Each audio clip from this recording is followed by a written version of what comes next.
Welcome back to the morning show here on Arise News. It's time now to review headlines on today's newspapers with the Ombudsman of This Day and Arise Media Group and This Day Newspaper Limited's Group Executive Director, Kaede Komolafe.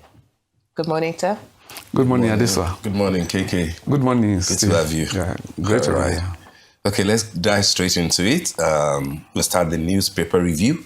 As always, with This Day on Sunday, the newspaper of record. The lead story is something, of course, that I know will interest practically everybody because it's on the biggest issue of the week. And it says, Senate won't be intimidated. Akpabio tackles critics over Electoral Act. And the Riders says lawmaking goes far beyond public sentiment, television debates, pressure from interest groups. And then INEC committed to deploying technology.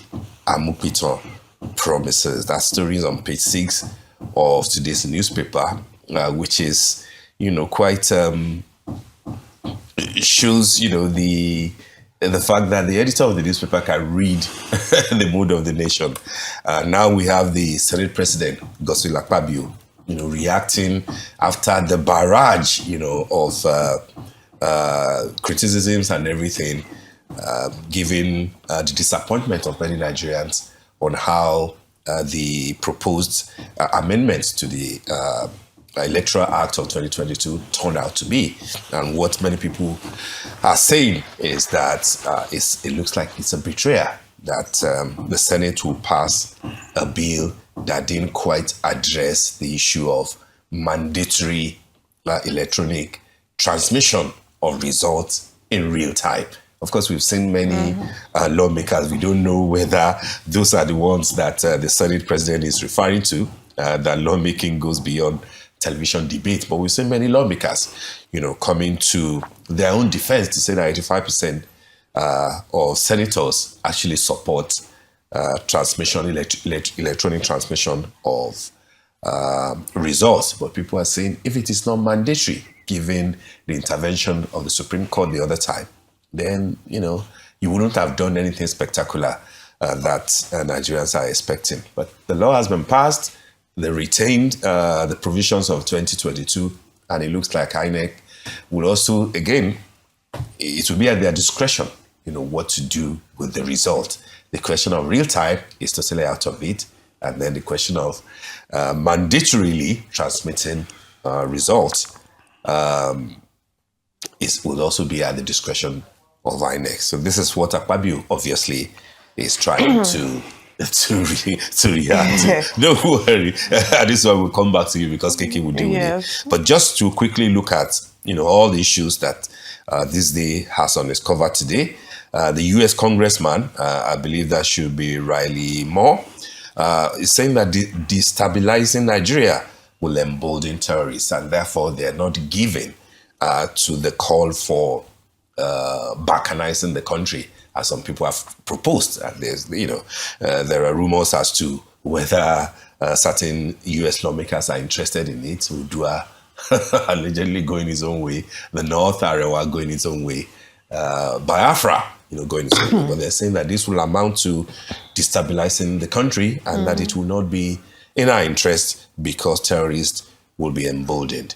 The story on the window is on FAQ, and it says that governors demand evidence of presidential write-off of NNPC's $1.42 billion and then 5.5 trillion naira debt that President Tinubu a few months ago, reportedly wrote off in circumstances that many Nigerians are still interrogating. The rider says National Oil Firm requests more time on $42.3 billion alleged under remittance. And then FARC committee demands physical verification of the FEF project. That story is also on page 6. And for those who might be interested in the exclusive interview that This Day and Arise had with Dr. Zak Adideji, who is the chair of the Nigerian Revenue Service. That has been reproduced in today's newspaper, I believe between page 51 and 55 of today's paper, you can have a clear understanding of how Zach Adideji, what did we call him last week, Kiki? Agbowode, yeah. The Agbowode of the Federal Republic. That, of course, was an interesting interview when it was on TV, and I believe, what has been reproduced in the paper will serve like a document to those who are interested in how his mind works. And then, last but not the least, will be the story on the stripe below there, just before the advert. You will reap what you sow, Wike tells governors, senators, others supporting betrayers. We have had in the past. I am not a betrayer. I will never be a betrayer. But the betrayer that Wike is talking about now does not have anything to do with the NURTW. It has to do with how Rivers State is governed. And for those who might have seen the video, it came out, guns are blazing, really, almost cursing, the manner in which he was attacking perceived enemies who he felt were supporting betrayers. Again, it comes back to the issue of how godfathers, are dealing with their godsons who are in position of authorities. Godsons of the past who became godfathers, and then are saying that if a godson disagrees with them, it's a betrayer that will never be forgiven. Interesting times, and Wike is never tired of giving us content, particularly on social media. Those are the stories, KK, except if you want to quickly look at the two pictures on the cover.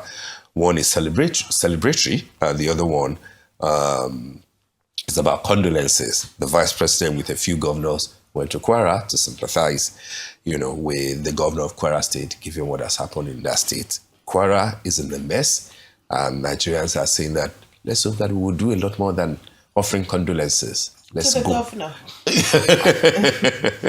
Let's deal, with the bandits and the terrorists who have done us so much harm. Almost 200 people. Some other papers, even foreign papers, are reporting more than 200.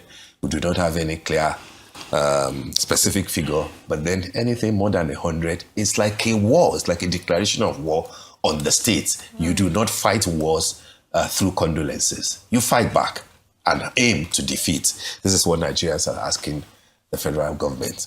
And KK, those are the stories, really. Yeah, thank you, Steve. Yeah, no doubt we should fight the terrorists and we should defeat them. And I believe that we can defeat them.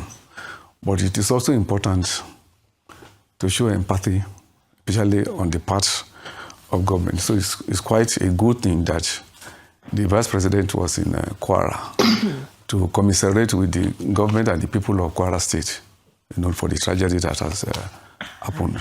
Because I imagine if the vice president has not been there, pundits will also say why that happened. There was no empathy, from the government. So I think it was an appropriate thing. So I think we joined the vice president in commiserating with the government and the people of Kwara State for that tragedy. While I agree with you, Steve, that the important thing is to intensify the efforts, to defeat the terrorists and the bandits, whatever they claim to be. Now, yes, maybe just on a brief note, the interview with the chairman of Nigerian Revenue Service, yes, is quite an enlightening thing, the team of this day Arise team, conducted had the pally really with Mr. Adedeji Dr. Adedeji in Abuja. So I would join in inviting readers that we want clarifications, on the basics, of the operation, of the tax law and, the emergent issues, thereof. You'll find it there.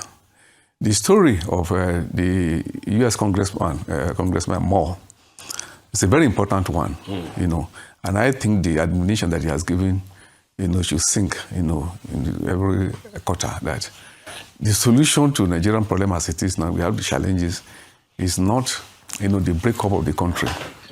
And that any support, towards the disintegration of Nigeria, can only worsen the crisis.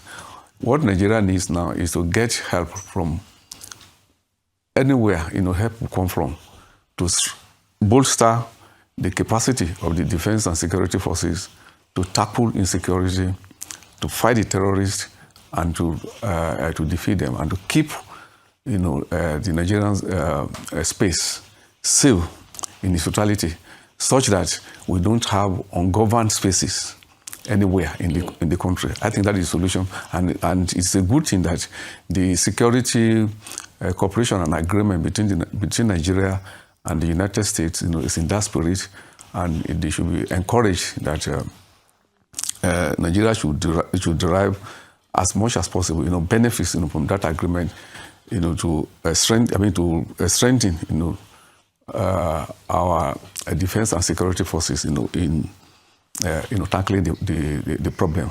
Because to give it a context, what I think Congressman Moore was referring to is that, if you remember at the initial stage when Trump announced, the guns are basing a statement, some elements, opportunistically, claiming to be members of, to be citizens of some phantom republic, that they will cooperate with the United States. The United States will come and invade. They are ready. Their positioning, which to me, a very, very destructive, very anarchistic, way. And that is not the way. The solution will not come from disintegration of Nigeria. The solution will come, from jointly having a unity of purpose, in fighting insecurity and keeping everybody everywhere, regardless of ethnicity, regardless of religion, regardless of a region, safe in Nigeria. I think it's a good thing, coming from Congressman Moore. It's a very constructive position, and it's quite welcome. And I think people should listen to him.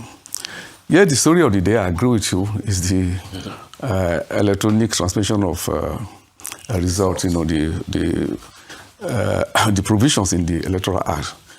Yes, I think, I'm not sure whether there is any disagreement anywhere as to the usefulness, of technology, in enhancing the credibility, the transparency of the electoral process, As much as possible at every point, we should continue to do that, and it's legitimate, for those advocating for it.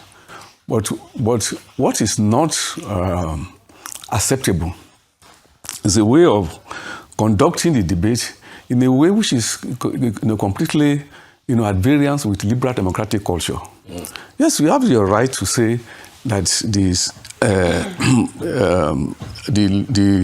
in the law, should be. The provision should be made in certain specific terms. That the way it has been proposed, that it should be made mandatory, for INEC to do electronic transmission or electronic transmission. That is quite legitimate, but it is not legitimate for on that basis to be calling lawmakers electoral bandits, calling them dumb and daft, and be insulting them. Now, what I'm saying is that you see, it was the eminent political economist Klodake who made this point that Nigeria are part of the problem many years ago, that we want to practice democracy without having Democrats. When we're talking about Democrats, it's not only those people in government who should be Democrats. Even the people, the civil society, also should also imbibe liberal democratic culture. It is not part of liberal democratic culture that simply because you want a position, and therefore you use a language that is intimidating. The Senate President, is quite right. That the tone of the debate is completely at variance. Let me just finish. This way. This is a very important point. You can make your point. And ensure that debates are conducted in a very decent manner. What I'm saying is that it is not legitimate in this country that we should normalize it, that when we are discussing any problem, that you have the right to be insulting others, to be denigrating other. You can make your point as combative as much as possible, and at the same time, you having decorum. You're so referring to social media. Not social media. Because are the ones that let me just. It's not just. For instance, on Arise last night, yes, a former presidential candidate, was calling senators, electoral bandits. Okay, I'm saying that is not liberal democratic culture. That you can make your point, as much as possible as project without insulting people. So what I'm saying that we should not say that. Let me just. I will soon finish that. That we should not normalize. Let me finish now. Yes. Excuse me. I want to. Go on, sir. This is the point I'm actually making. For every issue in a debate, you have more than one side to a debate, and that's why I thank the editor of This Day on Sunday today. By presenting. In a very comprehensive of the National Assembly. So the way we are thinking that in this debate there is only one side, and that is the side of those who are saying mandatory transmission of electoral result or nothing. I'm saying that while their position is legitimate, they should also listen to the other side of the debate. So this idea of people have taken positions on. Let me just finish. And that while you make your point, that for God's sake, people should be decent in their language. People should not, incite. Because, simply because you want to push, as a pressure group, you want to push a position in the National Assembly, it does not call for saying that you should go and occupy the National Assembly, you should go and target, the legislature, Occupy the National Assembly will be to protest. No, it is not. It is not. One final word. This famous English journalist, Backert, who was once editor-in-chief of the London Economist, many years ago, he gave a definition of democracy, and he says democracy can also be defined as a government by discussion. So I'm saying that to have debate, to have discussion, is normal, But he won't teach us how democracy works. Because we see how they're engaging themselves, even in the UK and in America. And I'm saying that discussion. We are saying this. I'm saying that to discuss issues, at every point that it is normal part of liberal democratic culture. Yes. So I'm saying that that is nothing. That is nothing strange. In fact, it will be. What should be strange is that the whole process should go on without any discussion. So I'm saying that the discussion is part of liberal democratic culture. What is missing in this point, it is the tone, the decency of the debate that we should invite. And this is what covers the National Assembly. I'm sure I think very, very importantly here, I think we're getting slightly distracted if we're talking about tone of conversation or the words being used. I understand that we must be decent in language. We must not be insulting as adults, as respectful people. That is important, but it is not necessary. Anyone has the right. We have enshrined certain rights in our constitution. Our Senate president went up and said that you do not have that citizens are not free to abuse the legislature. They are free to do so. You might not like it, but they are free to do so. They are also free to protest. They are free to bring their grievances to the floor of those who they have elected, those who represent them. They are also free to say that transparency and accountability are necessary parts of our government. It's not intimidation to ask for transparency, because the process here is this.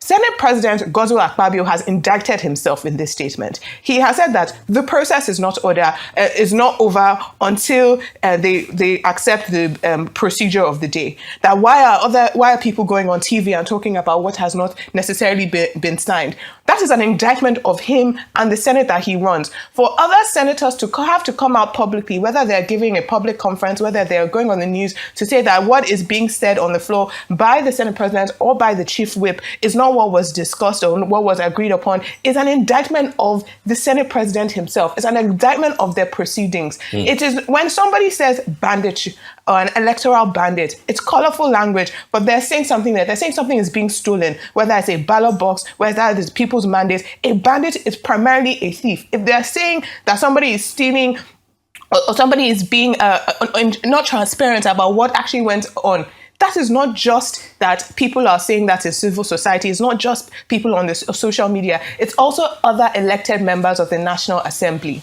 that they are coming out. And the fact that they feel safer to come onto news organizations and safer and more able to speak than they do on the floor of the Red Chamber itself is an indictment on Godswill Akpabio himself as our Senate president, about the way he runs his chamber, about the fact that senators have to, whether it's Senator Kingbe or Senator Akpoti Odoago or Senator Ningi or Senator Ndume, that they have to come to the media because they cannot speak on the floor of the Senate, and people voted them in. So when people use banditry and they use languages like this, I understand people might feel it's colorful, it feels like it's insulted, but we cannot say that democracy is just about discussion when people are disempowered every single day, when they live dehumanized, undignified existence every single day, and they feel that the one place they have a voice is with their votes. I get the point that Keke was making about decent language, and acceptable, Decent decorum language, and but also everything. decent behavior. But democracy also goes beyond that. Yes. Tempers must rise, Yes. particularly when it concerns issues that most Nigerians feel that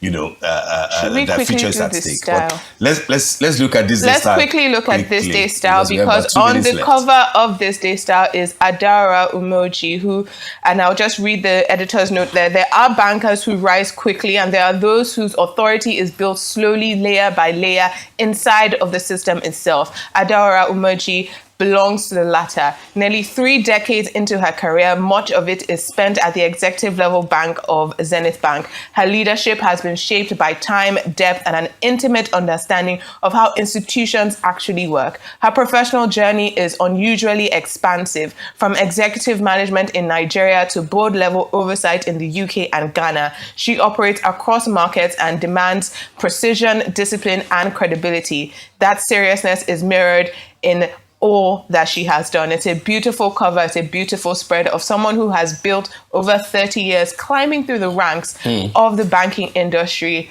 I've heard so much about her brilliance and her knowledge of financial systems and banking in general. It's very beautiful Congratulations to her. see. Yes. Congratulations to her. But just to run away with this, because we have barely 1 minute to go, KK.